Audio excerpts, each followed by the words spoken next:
नमस्कार बंधुरा welcome back to my channel. केमन आছেন সবাই? आशा করছি সবাই খুব ভালো আছেন এবং সুস্থ আছেন। আজকে আমি শেয়ার করছি বাঙালির অতি প্রিয় পিঠে রেসিপি। আজকে শেয়ার করছি কনডেন্স মিল্ক পাটিসাপটা রেসিপি। যারা এই রেসিপিটা খেয়েছেন তারাই একমাত্র জানে এই রেসিপিটার টেস্ট কতটা সুন্দর হয়। আপনারা এইভাবে একবার ট্রাই করে দেখবেন, আশা করব আপনাদের খুব ভালো লাগবে। আর আজকের রেসিপি আপনাদের ভালো লাগলে অবশ্যই আমার চ্যানেলটিকে সাবস্ক্রাইব করে রাখবেন। তো চলুন রেসিপিটা শুরু করি।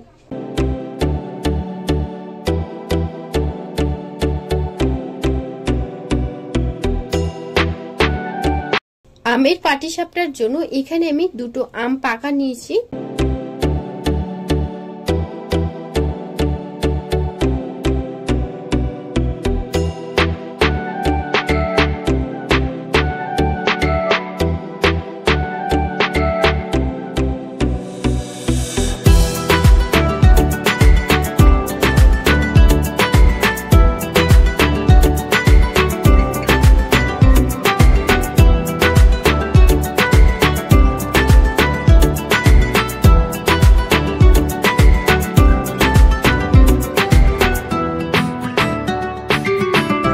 তো সব আমগুলো দেওয়ার পর ঢাকনা লাগিয়ে ভালো করে ব্লেন্ড করে নেব। তো দেখুন এরকম করে ব্লেন্ড করে নিয়েছি। এবার এক সাইডে রেখে একটা পাত্র নিয়ে নিলাম, তার মধ্যে দিয়ে দেব 3 কাপ ময়দা। আপনারা নিজেদের পরিমাণ অনুযায়ী এখানে ময়দাটা নিতে পারেন। তো এরপর সামান্য লবণ দিয়ে ভালো করে মিশিয়ে নেব। এবার আমের পাল্পটা ময়দার মধ্যে দিয়ে দেব, একেবারেই পুরোটা দিয়ে দিলাম। এরপর 1 কাপ দিয়ে দেব দুধ। দুধটা দেওয়ার পর মিক্সারে আমের পাল্পটা লেগেছিল, তার জন্য আমি সেটাকেও ধুয়ে দিয়ে দিলাম।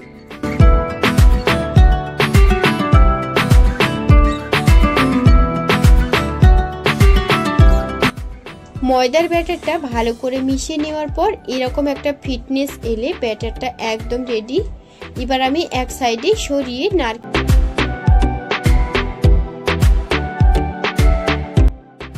পুরটা বানানোর জন্য কড়াইতে নারকেল কোড়া দিয়ে দিচ্ছি। নারকেল কোড়াটা দেওয়ার পর ভালো করে মিশিয়ে নেব। এবার আমি দিয়ে দেব 50 গ্রামের একটু কম চিনি। চিনিটা দিয়ে আবারও একটু ভালো করে মিশিয়ে নেব।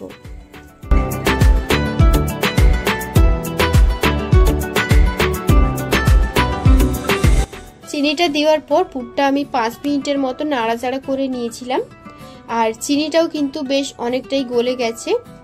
এবার আমি দিয়ে দেব কনডেন্স মিল্ক। এতে পিঠের স্বাদটা কিন্তু দারুণ আসে।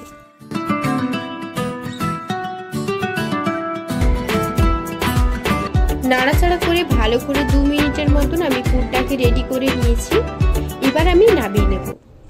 এরপর পিঠে বানানোর জন্য একটা তাওয়া বসিয়ে দিয়েছি, আর তাতে আমি সামান্য তেল ব্রাশ করে নিচ্ছি। এরপর ময়দার ব্যাটারটা দিয়ে 2 চামচের মতন দিয়ে দিলাম। দেওয়ার পর হাতটা দিয়ে একটু ঘুরিয়ে একটু বড় করে নিচ্ছি। তারপর নারকেলের পুরটা যেটা রেডি করে রেখেছিলাম সেটা আমি দিয়ে দেব। এবার আমি 2 দিক একটু ভালো করে মুড়ে, একটু সাবধানে মুড়ে নাড়াচাড়া করতে হবে, না হলে কিন্তু পিঠেটা ভেঙে যেতে পারে। তো 2 দিক ভালো করে মুড়ে নিয়েছি, আর মুড়ে নেওয়ার পর একটু ভালো করে ভেজে নেব। তো ভাজা হয়ে গেলে এখন আমি পিঠেটাকে তুলে নেব। একই পদ্ধতিতে সব পিঠেগুলো ভেজে নেব।